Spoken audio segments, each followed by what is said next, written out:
Good morning class 12th।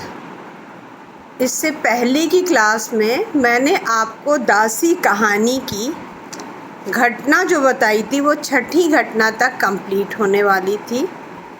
छठी घटना में आपने देखा था रावी के किनारे बने हुए एक सुंदर महल में अहमद नियाज़ुद्दीन पंजाब का स्वतंत्र शासक बनने के लिए अपने अंतरंग साथियों के साथ गुप्त मंत्रणा कर रहा था। और जब बहुत अधिक रात हो गई है तब वह जब अपने शयन कक्ष में आया, वहाँ पर इरावती को देख करके वारुणी विलसित नेत्रों से उसने देखा और बाद में उसने इरा से कहा। अहमद की आंखों में पशुता नाच उठी जब उसने शिराजी उड़ेल कर दिखा। कहा, बैठो ना इरा, तुम थक गई हो। तभी इरा अपने को छुड़ाती है और फिरोजा का प्रवेश दिखाई दिया। फिरोजा के आंखों में तीव्र ज्वाला थी और उसने कहा, मैं बिकी हूँ अहमद। क्यों? क्योंकि इरा ने जब बोला था तब भी उसने यही बात कहा था। अब बोली, मैं बिकी हूँ अहमद, तुम भला मेरे क्यों बिकने लगे? लेकिन तुमको मालूम है कि राज तिलक को मेरा दाम तुमने नहीं चुकाया, इसलिए मैं जाती हूँ। क्यों? क्योंकि आपको मालूम ही है कि दूसरी घटना में जब बलराज और तिलक की बातचीत हो गई थी और जब फिरोजा से पूछता है तिलक कि झाड़ियों में से निकल के आती है और पूछता है, क्या तुम भी हिंदुस्तान जाना चाहती हो? तब वह कहती है, क्या अहमद ने पैसे भेज दिया? यह पहली घटना में भी आपको मालूम ही है कि फिरोजा ने खुद बलराज को बताया था। जब वो कहता था तुम भी तो गुलामी झेल रही हो, तब वह कहती है, नहीं, अहमद 1000 सोने के दिनारे भेजेगा तब मैं मुक्त हो जाऊंगी। उन्हीं पे वह कहती है, तुमने तिलक को भी पैसा नहीं दिया, इसलिए मैं भी अभी बिकी नहीं हूँ। अब आपकी 7वीं घटना शुरू हो गई है। फिरोजा घूमकर आगे बढ़ने लगती है। तभी इरावती कहती है कि बहन, मुझे भी अपने साथ ले चलो। उन्हें लेकर के आगे बढ़ रही है। बलराज आपने देखा था पहले ही घटना से अलग हो चुका है। जब वह 5वीं घटना में इरा और फिरोजा बातचीत, जो आपको संदेश के तौर पे मैंने कहा था कि 5वीं घटना को कायदे से पढ़ लीजिएगा, उस समय बलराज कहता है कि तुमने मुझे उस समय बचाकर गलत किया। अब बलराज कई दिनों तक घूमते हुए अपने जाटों की मंडली में सरदार बन गया और अब उसका उद्देश्य जो है वह उद्देश्य है कि जो आक्रामक हैं, आक्रांता हैं, उन पर तरह तरह से आक्रमण करें। और यहीं दूसरी तरफ उन्होंने बताया है कि फिरोजा के जाते ही अहमद की जो कोमल वृत्तियाँ थीं, कोमल वृत्तियाँ अर्थात जो स्वाभाविक गुण होना चाहिए, नैतिक मूल्य होना चाहिए, वह सब खो बैठा था। अब उसका ये उद्देश्य था कि जाटों को अपने में मिला करके, क्योंकि उसे सुल्तान के सरोज का समाचार मिल रहा था और उसे मालूम था गजनी की तरफ से तुर्क सेना भी प्रस्थान कर चुकी है। इसलिए उसका उद्देश्य था कि जाटों को अपने में मिला करके हम लोग युद्ध इत्यादि करें।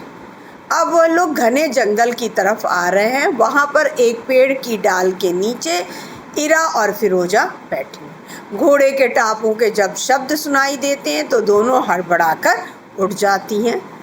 तभी सामने देखती हैं अश्वारोहियों का एक झुंड चला आ रहा है। स्त्रियों को देखते ही जो उनका अश्वारोहियों का सरदार था उसने कहा, माँ, तुम लोग कहाँ जाओगी?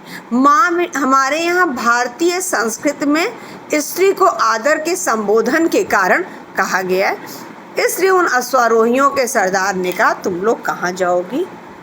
अब फिरोजा और इरावती सामने खड़ी हो गई और फिरोजा को देखते ही उस सरदार अर्थात बलराज ने कहा, फिरोजा, वह तुम हो बहन? हाँ भाई बलराज, यह मैं हूँ और यह है इरावती। फिरोजा, अहमद से युद्ध होगा। इस जंगल को पार कर लेने पर तुर्क सेना जाटों का नाश कर देगी। तब वह पूछता है, तुम लोग कहाँ जाओ? फिरोजा को उसने बहन कह चुका है, जिसके कारण कहती है, जहाँ कहो बलराज, बस मुझे अहमद की छाया से बचना है। डरो मत फिरोजा, यह हिंदुस्तान है और यह हम हिंदुओं का धर्म युद्ध है। गुलाम बनने का भय नहीं। यहाँ पर धर्म युद्ध का तात्पर्य ये हम लोगों का कर्तव्य है, भारत की रक्षा करना और यहाँ की स्त्रियों की सुरक्षा करना। बलराज अभी यह कह ही रहा है, तभी सामने से अहमद इत्यादि चले आ रहे हैं। अहमद फिरोजा को देखते कहता है, इन दोनों औरतों को पकड़ लो अपनी सेना से। तभी कहता है, अभी हाँ अहमद, हम लोग दोस्त भी बन सकते हैं। कहते कहते सहसा उसकी दृष्टि फिरोजा और इरावती पर पड़ी और उसने कहा, पकड़ लो इन औरतों। बलराज का भाला हिल उठा। क्यों? क्योंकि उस समय उन स्त्रियों और उसे बहन मान चुका था, उसकी सुरक्षा का दायित्व था। युद्ध का आरंभ था। जाटों की विजय के साथ ही युद्ध का अंत होने वाला ही था कि उधर से गजनी की सेना आ रही थी। घायल बलराज का भीषण भाला अहमद की छाती से पार हो गया। निराश जाटों की रण प्रतिज्ञा अपनी पूर्ति करा रही थी। मरते हुए अहमद ने देखा कि गजनी की सेना के साथ साथ तिलक सामने खड़े थे। सबके अस्त्र तो रुक गए, परंतु अहमद के प्राण न रुके।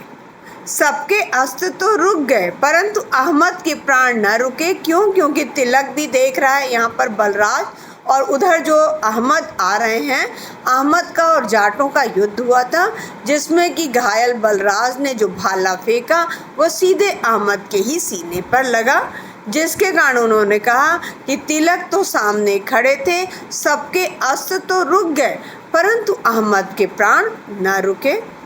फिरोजा उसके शव पर झुकी हुई रो रही थी और इरावती मूर्छित जो घायल बलराज है उसके सिर को अपनी गोद में लिए थे। तिलक विस्मित होकर यह दृश्य देख ही रहा था। तभी बलराज ने जल का संकेत किया, जल यानी पानी का संकेत किया। इरावती के हाथों में तिलक ने जल का पात्र दिया। जल पीते ही बलराज ने आंखें खोलकर कहा, इरावती, अब मैं न मरूंगा। तिलक ने आश्चर्य से पूछा। आपको याद होगा कि दूसरी घटना में जब फिरोजा को उसने भेजा था और कहा था कि अहमद को जाकर के समझा देना कि वह इस तरह से पंजाब के आसपास युद्ध मत करे, मैं सुल्तान से कहकर उसको खजाने और मालगुजारी का अधिकार दिला दूंगा। अब उसी आधार पर जब उसने कहा है कि इरावती, अब मैं न मरूंगा, तिलक ने आश्चर्य और कहा था उस समय कि वहाँ मेरी एक छोटी बहन है जिसका नाम इरावती है। वहीं यहाँ पर आप देखिए, जब बलराज ये कहता है कि इरावती, अब मैं न मरूंगा, तिलक ने आश्चर्य से पूछा, इरावती? फिरोजा ने रोते हुए कहा, हाँ राजा साहब, इरावती। यहाँ राजा साहब तिलक के लिए प्रयोग किया गया है। तिलक विश्वास पात्र हिंदू कर्मचारी है। सुल्तान मसऊद का शासनकाल है और गजनी में वह शासन कर रहा है। मेरी दुखिया इरावती, मुझे क्षमा कर, मैं तुझे भूल गया था। तिलक ने विनीत भाव से कहा। भाई, इरावती इसके आगे कुछ न कह सकी और बलराज जो है वहीं पर जाटों का सरदार बना और इरावती रानी। चनाब का वह प्रांत इरावती की करुणा से हरा भरा हो गया। हरा भरा यानी सुख समृद्धि से भर उठा। किंतु फिरोजा की प्रसन्नता की वहीं पर समाधि बन गई और वह वहीं झाड़ू देती, फूल चढ़ाती और दीप जलाती रही। उस समाधि की वह आजीवन दासी बनी रही। अब आप देख लीजिए, पहली चीज़ है गजनी पर आक्रमण हुआ था। गजनी पर वह दोनों खड़े होकर के बलराज और फिरोजा बातचीत कर रहे हैं। जिहुन नदी के किनारे युद्ध हुआ था। जो शासक है वह है सुल्तान मसऊद। सेनापति जो है वह अहमद नियाज़-कीन है, जो कि फिरोजा के साथ उसका संबंध दिखाया गया है और दूसरी तरफ विश्वास पात्र हिंदू कर्मचारी तिलक है, जिसको कि लोग राजा साहब का भी संबोधन देते हैं। और दूसरी तरफ बलराज जो है वह जाटों का सरदार, और साथ ही साथ उसने गजनी सेना से वह अपने को निकाल दिया, सुल्तान के शासन काल से वह हट चुका है। और इरावती जो कि तिलक की बहन है और बलराज की वाग्दत्ता पत्नी के रूप में है। तो आप जो बनाइए समझेगा वो सबसे पहले है सुल्तान मसूद है। सुल्तान मसूद के शासनकाल में दो लोग हैं, एक तरफ तो जो सेनापति है वह आपका अहमद नियाज़-दीन है और विश्वास पात्र जो हिंदू कर्मचारी है वह तिलक है। बलराज एक कर्मचारी हैं जो और दो कहानी की पात्र हैं। क्यों? क्योंकि उन्होंने भारतीय संस्कृति की गरिमा को दिखाया है, जयशंकर प्रसाद। और भारतीय संस्कृति की गरिमा यही हुई कि स्त्री होते हुए भी और दासी होते हुए भी उन लोगों ने अपने कर्तव्य का निर्वहन कितनी ईमानदारी के साथ किया। यह आपका दासी पाठ संपूर्ण हो गया है। बीच बीच में आपको क्वेश्चन आंसर दिए गए थे। अब यहाँ पर एक क्वेश्चन आंसर आप लॉन्ग क्वेश्चन आंसर जो आप लिख लीजिएगा, जब स्कूल रीओपन होगा उस समय मैं कॉपी में देख लूँगी। लिखेगा, दासी शीर्षक कहानी में परिस्थितिवश मानव हृदय की सबलता डैश दुर्बलता, कर्तव्य डैश अकर्तव्य की भावना का सजीव चित्रण किया गया है। स्पष्ट कीजिए। संपूर्ण पाठ से आपका आ जाएगा। फिर से देखिएगा, दासी शीर्षक कहानी में परिस्थितिवश मानव हृदय की सबलता दुर्बलता, कर्तव्य अकर्तव्य की भावना का सजीव चित्रण किया गया है। स्पष्ट करें। ये जब आपका स्कूल रीओपन होगा उस समय आप कॉपी में लिखे रहिएगा, ताकि उस चैप्टर का पूरा पॉइंट्स आपके यहाँ पर आ जाएंगे।